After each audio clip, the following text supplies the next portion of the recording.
Basketbola savienība jau kuro gadu lielās talkas ietvaros uzstāda basketbola grozu kādā no pašvaldībām. Ne tikai uzstāda grozu, bet arī sakoja apkārtni. Šodien ekskluzīva iespēja arī pastāvēt ar pinzelēm. Kopumā esam uzstādījuši pēdējiem gadiem vairāk nekā 100 grozus. Šogad viens grozs aizceļoja uz Ozolmuižu Rēzeknes rajonā. Viens šeit Saldū. Atsaucamies tur, kur ir iniciatīva no vietējiem basketbolistiem. Sajūtas lieliskas, spīd saule, viss strādā, kāds apēd maizīti, krāso, vāc atkritumus un arī bumbojās. Viss notiek forši.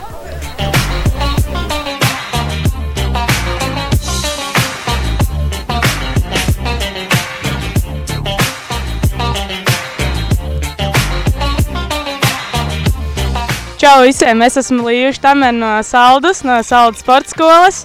Gribētos pateikt paldies Basketbola savienībai par šo iespēju tikt pie jauniem basketbola groziem.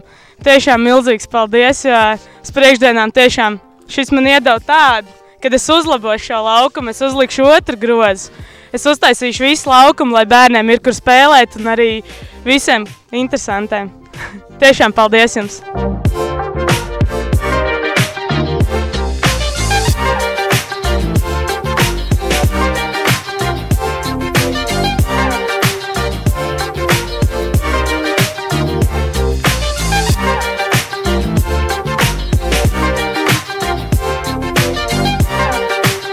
Principā daram to, ko vajadzētu darīt katru dienu.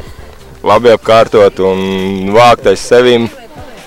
Tas nav jādara vienreiz gadā, tas jādara ikdienas. Cerams, ka jaunieši ņems vērā, kā tas ir vākt smirdīgu mūsāru, ko cits ir izmetis.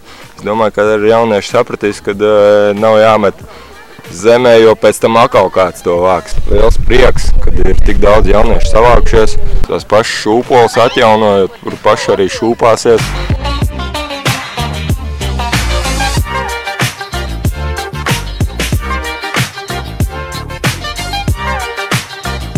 Mēs nokrāsojām bērnu laukumiņam varavīksnu un vēl šūpoles. Vācām gruži. Jā. Ko jūs vispār saprotat ar lielo talku? Tīrība?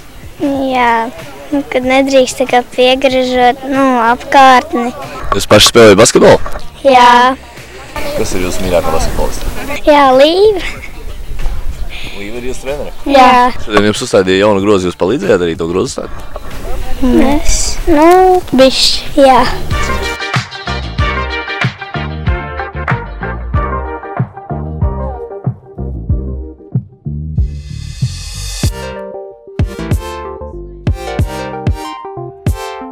Es skatos diezgan aktīvas krāsošanu. Citiem varbūt mutu kādu nokrāsot, es redzu, citam ir auss nokrāsot, bet šūpols arī nokrāsots un viss ir diezgan lielais.